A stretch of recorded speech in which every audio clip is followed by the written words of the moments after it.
चलो भाई।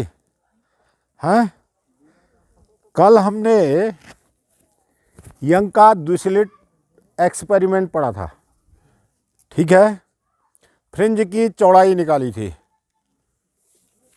और उससे रिलेटेड क्वेश्चन करे थे, ठीक। अब हम आगे बढ़ते हैं।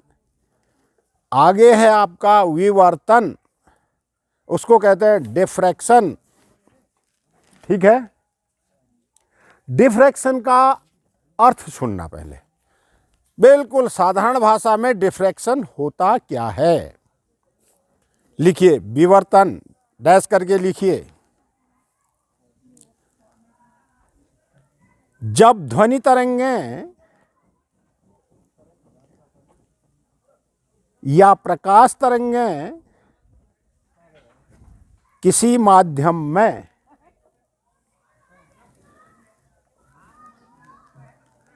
किसी छिद्र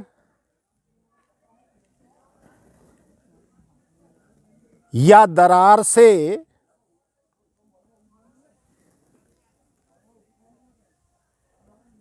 प्रवेश करते हुए संचरित होती है, तो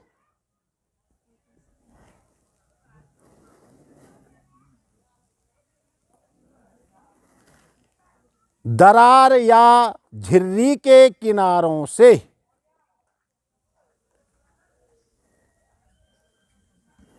वह मुड़ जाती है, जिसे विवर्तन कहते हैं।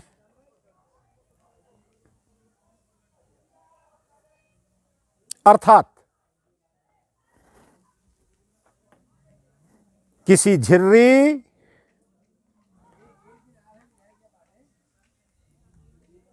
दरार या छिद्र के किनारों से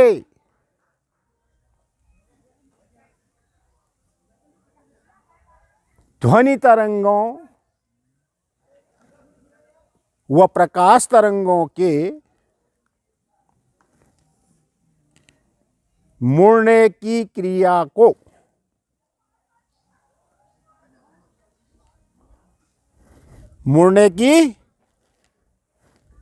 विवर्तन कहते हैं।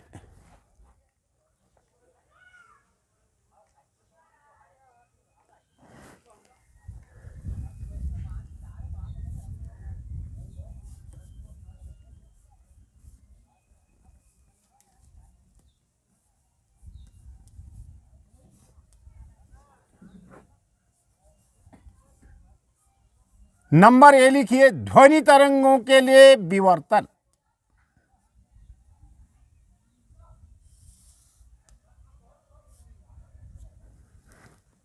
साउंड वेव में आते हैं।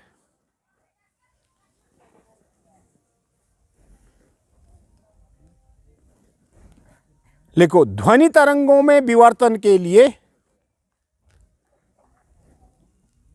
यह आवश्यक है कि छिद्र का आकार, छिद्र, दरार या झिर्री का आकार, छिद्र, दरार या झिर्री का आकार ध्वनि की तरंगदैर्घ्य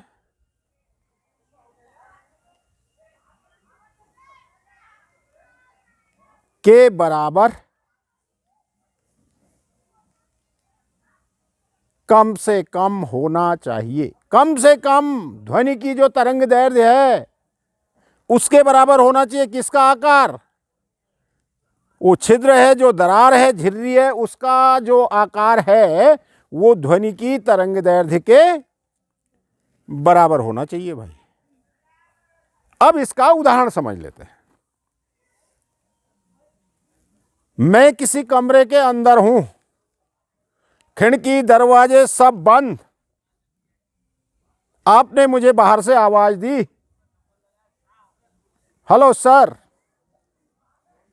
और मैंने सुन लिया। आपकी ध्वनि तरंगें जो हैं दीवारों से टकराई, खिड़की के छिद्रों से टकराई, दरारों से टकराई, दरवाजे के दरारों से छिद्रों से टकराई, और वो ध्वनि तरंगें उन दरारों के किनारों से मुड़ करके अंदर प्रवेश कर गई। डिफ्रैक्शन हो गया हो। मुझे आवाज तभी सुनाई देगी जब खिड़की, दरवाजे या दीवार में जो दरारें हैं, जो छिद्र हैं, उनका आकार ध्वनि की तरंग दैर्ध्य के कम से कम बराबर हो। उससे छोटा होगा तो अंदर प्रवेश ध्वनि तरंगें नहीं कर पाएंगी, फिर डिफ्रैक्शन नहीं मिल पाएगा। ठीक हो गया? बात समझ में आ गई ध्वनि तरंगों में? यह जरूरी याद रखना कि जो छिद्र होगा या दरार होगा या झिर्री होगी, उसका जो शेप होगा, उसका साइज होगा, उसका आकार होगा, वो ध्वनि की तरंग दैर्ध्य के कम से कम बराबर हो। ठीक हो गया? अब आते हैं प्रकाश तरंगों के लिए। नंबर 2 लिखिए। प्रकाश तरंगों में विवर्तन के लिए आवश्यक शर्त। ध्वनि तरंगों में आवश्यक शर्त यह होगी। अब प्रकाश तरंगों में आ जाओ, क्योंकि दोनों के लिए विवर्तन पड़ते हैं। प्रकाश तरंगों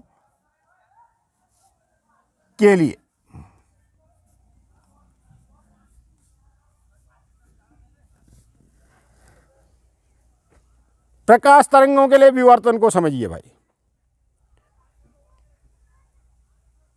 लिखिए, प्रकाश तरंगों में विवर्तन के लिए यह आवश्यक है कि छिद्र, दरार या झिर्री का आकार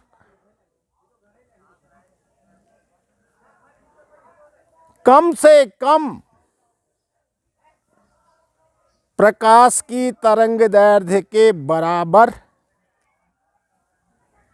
या उससे अधिक होना चाहिए। बराबर या उससे कम नहीं होना चाहिए भाई, होना चाहिए।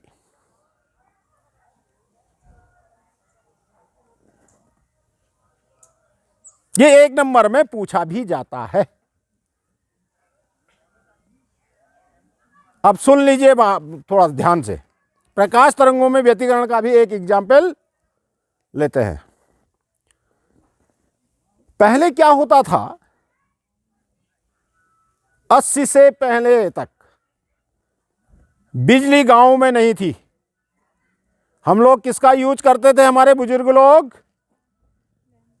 लैंप, टेबल लैंप, लालटीन, लम्फू, छिलका, ये जलाते थे। हमने छिलके में पढ़ रखा है, छिलका जला के। आपकी बात समझ में आ रही है? तब मिडतेल की उपलब्धता हो जाती थी, तो बाद में लम्फू का यूज हुआ, उसके बाद लालटेन, उसके बाद टेबल लैंप, ऐसे ऐसे यूज होते थे। ठीक है? पहले लोग गांव में जो घर होते थे वो पत्थर के घर होते थे। छतें पाथर की होती थी, पाथर कहते हैं उसको, अभी भी है गांव में। ठीक है?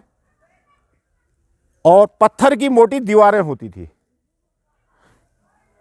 बाय द वे, कभी वैसे तो लोगों की सूर्य उदय होने वाला है, स्वयं ही नींद टूट जाती। बाय द वे, कभी ऐसा हो जाता था नींद नहीं खुली। उसको कब पता चलता था? जब खिड़की, दरवाजे या दीवारों के छिद्रों से सूर्य का प्रकाश मुड़ करके अंदर आ गया, अंदर हल्का लाइट होना शुरू हो जाता था, प्रकाश दिखाई देना शुरू, तो उसको पता चला, अरे भाई सवेरा हो गया, उठो। यह है विवर्तन। इसका मतलब किसी छिद्र, दरार या झिर्री के किनारों से प्रकाश तरंगें मुड़ करके अंदर प्रवेश कर जाए, वो है प्रकाश तरंगों में विवर्तन। अब मान लें ये कमरा है, इस कमरे की खिड़की, दरवाजे सब बंद कर दिए हमने। ठीक है? खिड़की, दरवाजे बंद।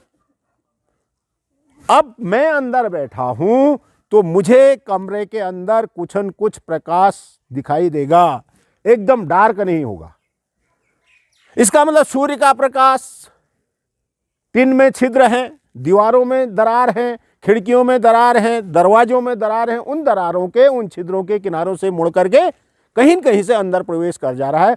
तो मुझे हल्का अंदर प्रकाश दिखाई दे रहा है, हल्का लाइट दिखाई दे रही है, मतलब आभास हो जा रहा है कि बाहर कोई प्रकाश स्रोत है। अब माना सूर्य नहीं होता, शाम हो गई होती, अंधेरा हो गया होता, कोई प्रकाश स्रोत नहीं होता, मैं कमरे में होता, खिड़की दरवाजे सब बंद कर दिए, मून लाइट भी नहीं होती, तब कमरे में मैं बिल्कुल डार्क में रहता, मुझे कुछ भी आभास नहीं होता कि कौन ऑब्जेक्ट कहां कहां पर है। तो विवर्तन आप क्या कंप्लीटली समझ में आ गया? विवर्तन का मतलब फिर समझ लीजिए, केवल 3 लाइनें याद रखनी है आपको। पहली लाइन, विवर्तन क्या है? जब भी कोई ध्वनि तरंग या प्रकाश तरंग किसी छिद्र, दरार या झिर्री से टकराएगी तो टकरा करके वह उसके किनारों से मुड़ करके अपने मूल मार्ग से विचलित होते हुए आगे बढ़ जाएगी माध्यम में। वो डिफ्रैक्शन है, वो विवर्तन है। दरार के किनारों से मुड़ना, सिंपल सा एक लाइन याद रखना, छिद्र के किनारों से मुड़ना, दरार के किनारों से मुड़ना, झिर्री के किनारों से मुड़ना, वो विवर्तन है भाई, दोनों के लिए, ध्वनि तरंगों के लिए भी, प्रकाश तरंगों के लिए भी। एक लाइन तो ये होगी। दूसरी लाइन, ध्वनि तरंगों में विवर्तन के लिए यह आवश्यक शर्त है कि छिद्र, दरार या झिर्री का आकार कितने के बराबर होना चाहिए? ध्वनि की कम से कम तरंग दैर्ध्य के बराबर या उससे अधिक होना चाहिए। उससे कम होगा फिर दिक्कत हो जाएगी। अब ध्वनि की तरंग दैर्ध्य निकाल सकते हो तुम, कैसे? भाई आपने ध्वनि के बारे में, साउंड के बारे में पढ़ा हुआ है ना, ध्वनि की आवृत्ति कितनी होती है? जो श्रव्य तरंगें होती है, सुनाई देने वाली ध्वनि तरंगें होती हैं, उसकी फ्रीक्वेंसी कितनी होती है? 20 हर्ट्ज से 20,000 हर्ट्ज होती है ना। और वायु में जो नॉर्मल टेम्परेचर, चलो 0 डिग्री सेल्सियस टेम्परेचर मान लो, 0 डिग्री सेल्सियस ताप पर ध्वनि की चाल होती है 332 मीटर प्रति सेकंड। चाल मालूम होगी, आवृत्ति का रेंज मालूम है 20 हर्ट्ज से, तो V is equal to nu lambda. इससे तरंग दैर्ध्य की परास निकाल लोगे तो हमको दरार का, छिद्र का कितना आकार होना चाहिए, उसकी रेंज हमको पता चल जाएगी। ठीक हो गया। ऐसे ही प्रकाश के लिए, प्रकाश की तरंग दैर्ध्य तो आपको मालूम है कितना? 4000 एंगस्ट्रॉम का मतलब मीटर में बदलोगे तो 4 × 10⁻7 मीटर, बहुत ही कम है। उसको सेंटीमीटर में बदलोगे तो लग चलो एवरेज ले लेते हैं, 5 × 10⁻7 आए, 5000 एंगस्ट्रॉम मान ली हमने एवरेज, या 5500 मान लो एंगस्ट्रॉम में, चलो 6000 मान लो। 6 × 10⁻7 मीटर, सेंटीमीटर में बदलोगे तो 6 × 10⁻5 मीटर, मिलीमीटर में बदलोगे तो 6 × 10⁻3 मिलीमीटर। मिलीमीटर का भी 1000वां हिस्सा है भाई। इतना छोटा दरार मिलीमीटर का भी 1000वें हिस्से का यदि दरार का आकार हो, छिद्र का आकार हो, झिर्री का आकार हो, तो उसके किनारों से प्रकाश तरंगें मुड़ करके प्रवेश कर जाएंगी, आगे को बढ़ जाएंगे। वही डिफ्रैक्शन है। ठीक है।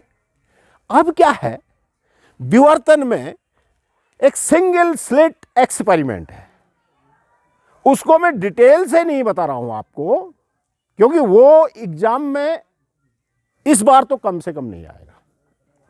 ठीक है, हटाया नहीं है, सिलेबस से हटाया नहीं है। सिंगल स्लिट का मतलब ये देखिएगा, ये एक स्लिट है भाई, ये दरार है इतनी, इसका आकार ए है। इसके सामने या तो एक प्रकाश स्रोत मान लो, चलो प्रकाश स्रोत मानिए आप, एक स्रोत है, यहां से प्रकाश तरंगें निकलेंगी, बीच से तो सीधे निकलेंगी।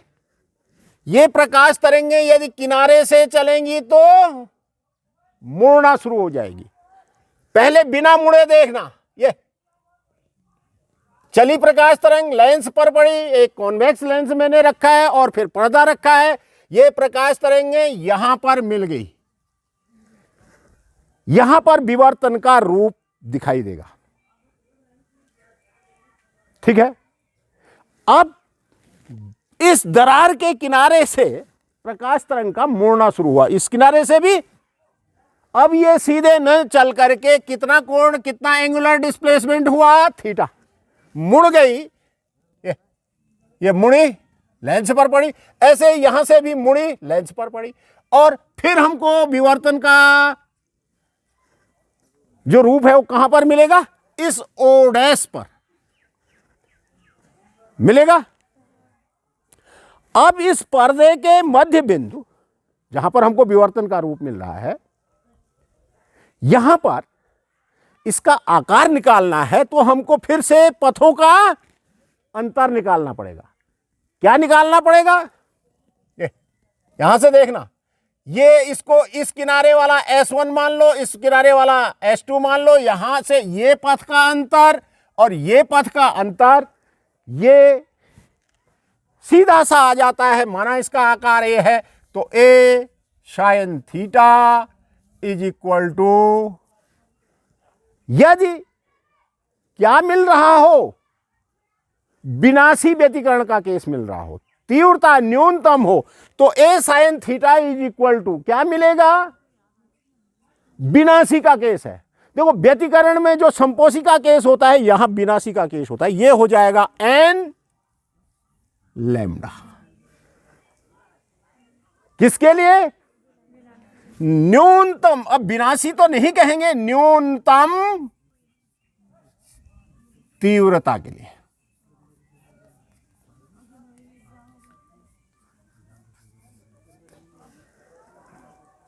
न्यूनतम और अधिकतम तीव्रता के लिए a sine theta is equal to क्या होगा, 2n + 1 लैम्डा बाई,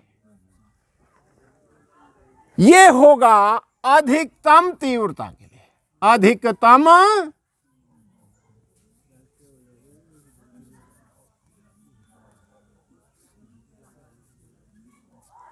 के लिए। ये न्यूनतम तीव्रता वाले बहुत सारे बिंदु मिलेंगे, इनको निम्निष्ट कहेंगे, निम्निष्ट।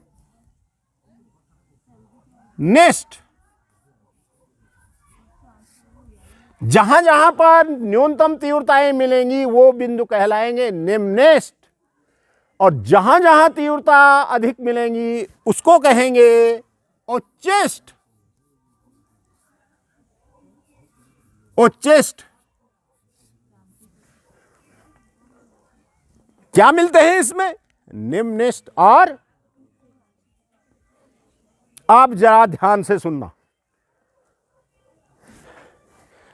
ये देखिए, ये पर्दा है, ये वाला पर्दा है, इस पर्दे पर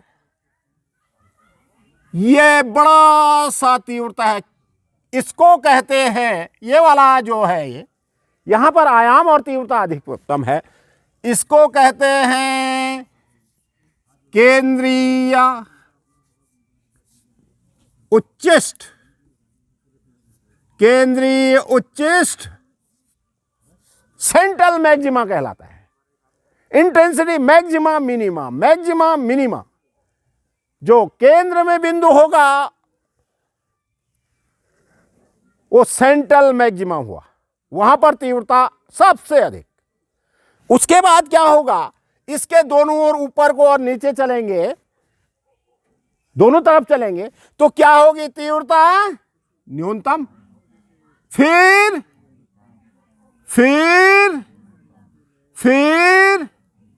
ऐसा चलते चलते चलते, परंतु ध्यान रखना है ये तीव्रताएं धीरे धीरे घटते जा रही हैं।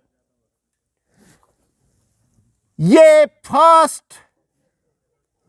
फर्स्ट मैक्सिमा, केंद्रीय उच्चिष्ट को केंद्रीय ही रहने दोगे, उसको फर्स्ट नहीं कहोगे। केंद्रीय उच्चिष्ट के दोनों ओर निम्निष्ट, प्रथम उच्चिष्ट, फिर निम्निष्ट, फिर यह द्वितीय उच्चिष्ट, फिर निम्निष्ट, फिर तृतीय उच्चिष्ट, और धीरे धीरे फिर पैटर्न खत्म हो जाएगा।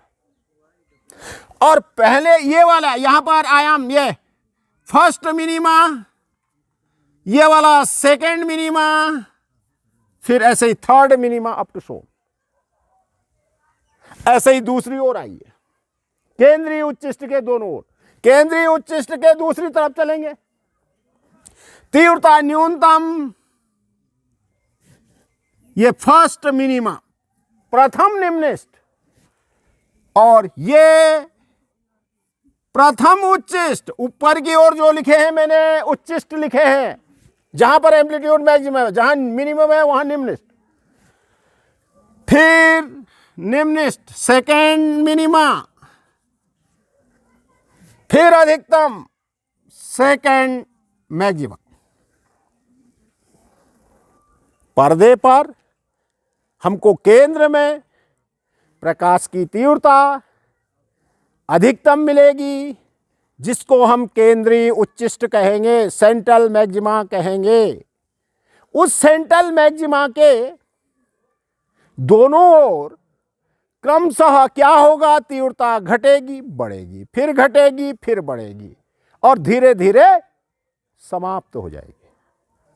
ऐसे ही दूसरी ओर भी तीव्रता देखो, केंद्रीय उच्चिष्ट के दूसरी ओर घटी फिर बढ़ी, फिर घटी फिर बढ़ी। ऐसा चलते चलते ये पैटर्न धीरे धीरे, फिर इसको कहते हैं व्यतिकरण। ठीक है, देखो उच्चिष्टों के लिए क्या होगा भाई, a sine theta is equal to 2n+1 lambda by 2। और निम्निष्टों के लिए क्या होगा, a sine theta is equal to n, integer है, 0 से शुरू नहीं करोगे, एन इज इक्वल टू आप शुरू करोगे 1 2 3 अप टू सो ऑन। क्या इतनी बात समझ में आई होगी आपको? आ भी सकता है एग्जाम में, सिंगल स्लिट विवर्तन के लिए आ सकता है। तो आपको कुछ नहीं करना है, ये दो डायग्राम समझा देने हैं और न्यूनतम तीव्रताओं के बिंदु के लिए एक सूत्र लिख देना है, अधिकतम तीव्रता के लिए सूत्र लिख देना है। अब हम इस पर थोड़ा सा डिस्कस कर लेते हैं। लिखो उच्चिष्टों के लिए, उच्चिष्टों के लिए, उच्चिष्टों के लिए देखते हैं भाई। सबसे पहले आते हैं सेंट्रल मैक्सिमा, केंद्रीय उच्चिष्ट। लिखो नंबर 1 केंद्रीय उच्चिष्ट के लिए।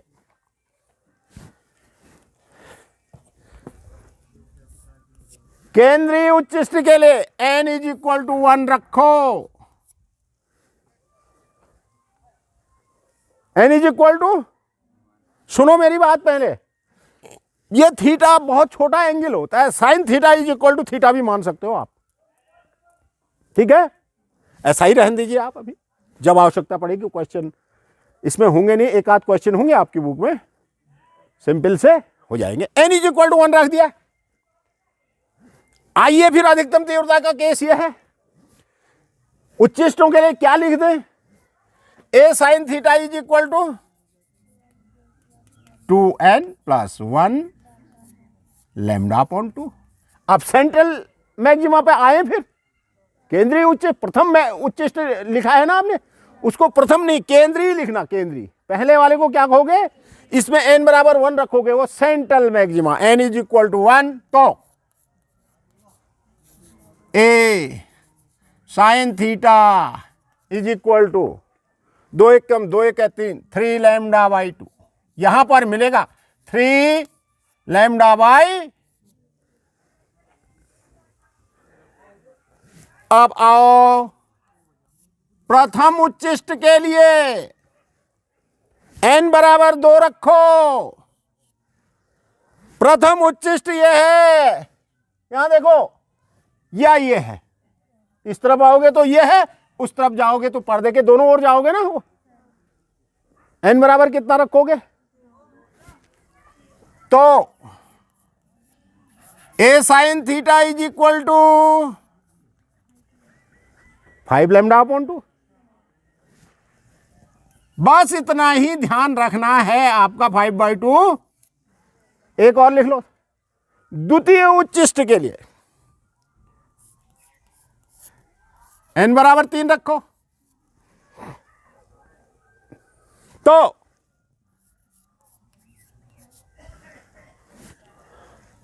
a sin theta is equal to 7 lambda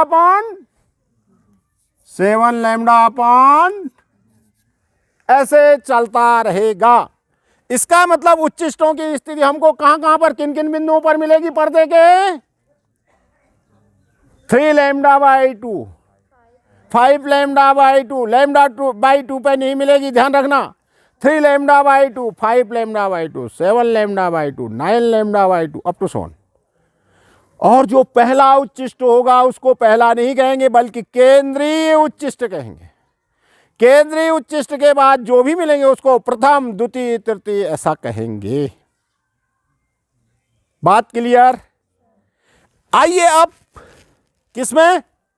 निम्निष्टों के लिए, निम्निष्टों के फॉर मैक्सिमा नहीं मिनिमा, ये फॉर मैक्सिमा ना फॉर मिनिमा। निम्निष्टों के लिए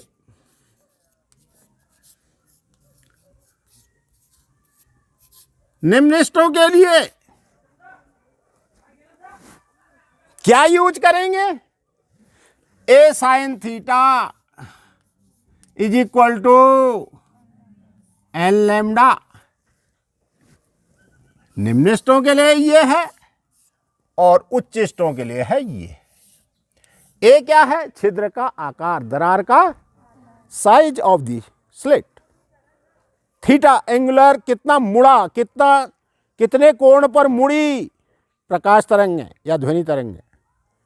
लैम्डा प्रकाश की तरंग दैर्घ्य। कोई दिक्कत?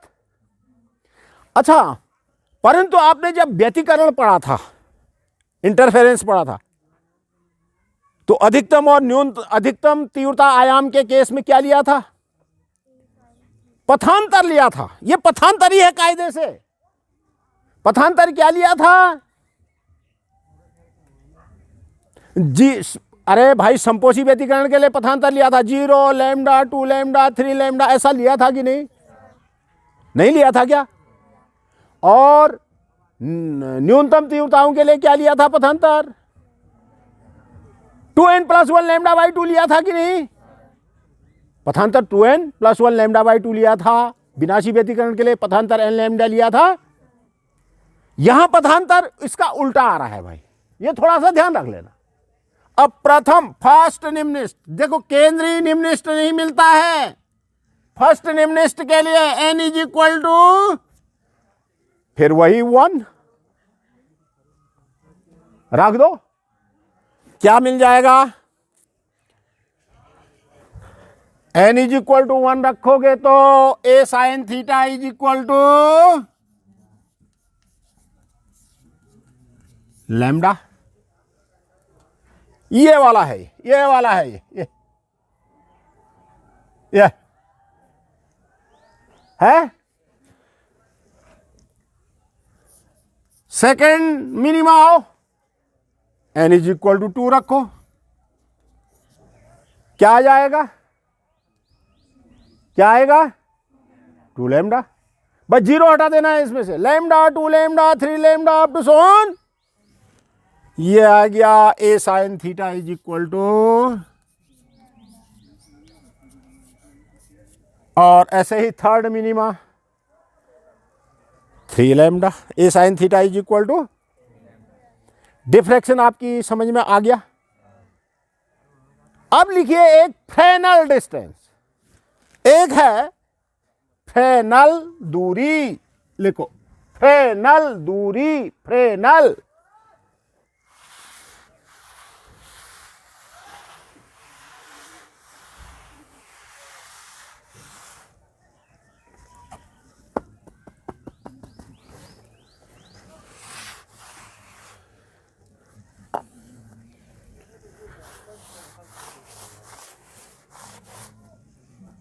आप लिखना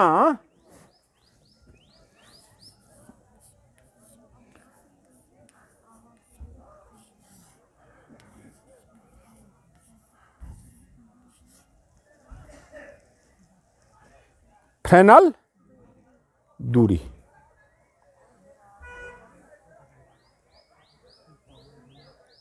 बुक में देखो फ्रेनल डिस्टेंस दी है कहीं पर,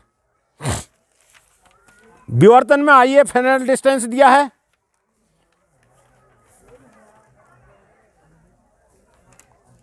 एक formula ZF is equal to कहीं पर लिखा होगा। यस, इसके बाद देखिए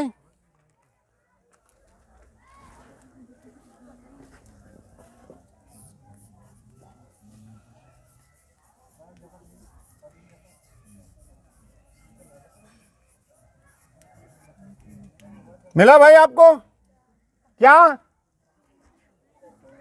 ZF is equal to A²/λ कहीं पर दिख रहा है आपको बुक में? समझना, अबे ये बहुत लंबा कुछ नहीं, फ्रेनल डिस्टेंस क्या होती है केवल एक नंबर का पूछा जाता है। इसमें आपकी बुक में एक क्वेश्चन भी होगा, एक ही क्वेश्चन होगा, ठीक है? देखना फिर फ्रेनल डिस्टेंस। ये देखिए एक दरार है या झिल्ली है, कितनी बड़ी झिल्ली है, इसका आकार क्या है? ये आ रही तुम्हारी बात समझ में? चलिए, इसका साइज है सपोज ए, कितना है?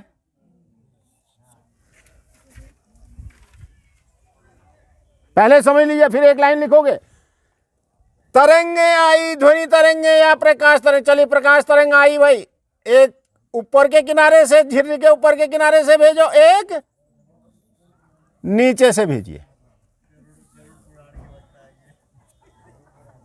ये तरंग आई प्रकाश तरंग, दरार के किनारों वाली देखना, केवल ऊपर किनारे और नीचे किनारे। हमने एक विवर्तन में क्या पढ़ा था? जब प्रकाश किसी दरार या झिर्री पर प्रवेश करता है तो उसके किनारों से मुड़ना शुरू कर देता है। परंतु फ्रेनल एक वैज्ञानिक था, उसने इस बात को देखा कि जब प्रकाश किसी दरार या छिद्र के किनारों पर से पहले विवर्तन से पूर्व कुछ दूरी को सीधा ट्रेवल करता है। ये ध्वनि तरंगें आ रही हैं भाई, तो ये कुछ दूरी तक सीधा चलेंगी,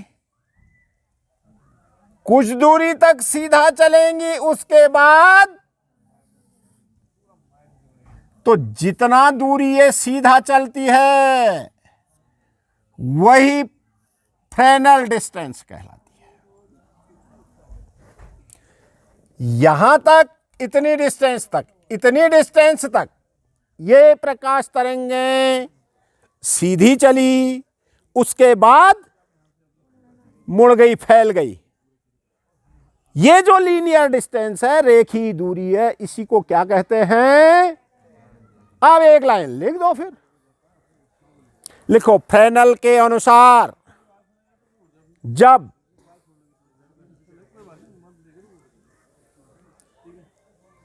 कोई प्रकाश तरंग किसी झिर्री के किनारों पर प्रवेश करती है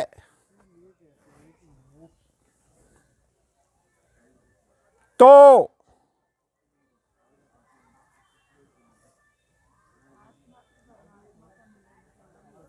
विवर्तन से पूर्व,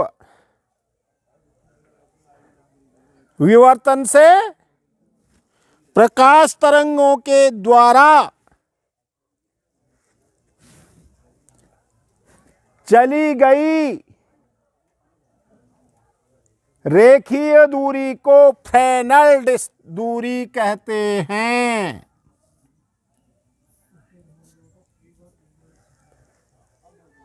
विवर्तन से पूर्व चली गई सरल रेखीय दूरी, सीधी डिस्टेंस, वही फ्रेनल डिस्टेंस है। अगली लाइन से लिखनी है, फ्रेनल डिस्टेंस, फ्रेनल दूरी ZF is equal to A square upon lambda.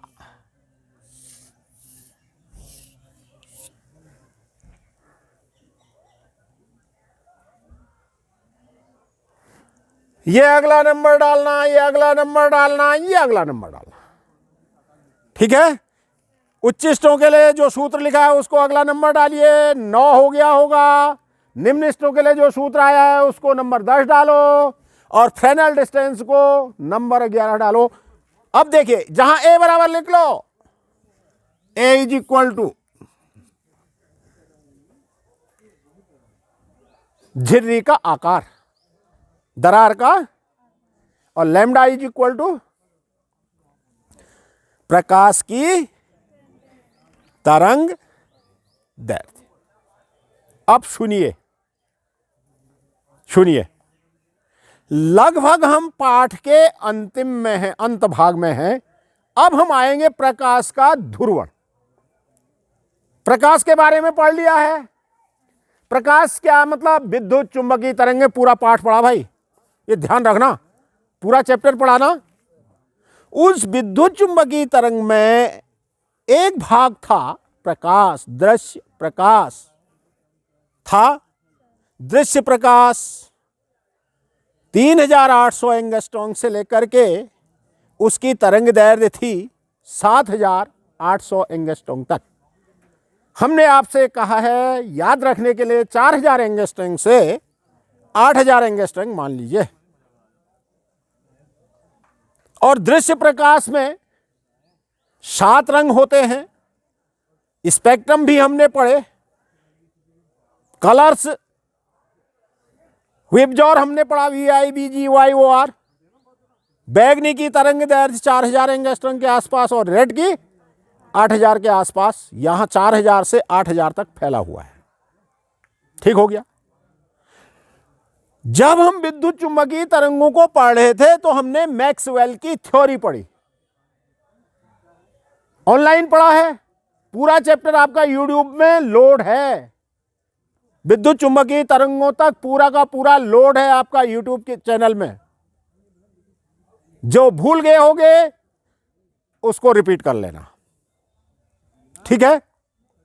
अच्छा, मैक्सवेल ने प्रकाश के बारे में 2-3 बातें बहुत ही महत्वपूर्ण की। फिर मैक्सवेल की समीकरणें निकली।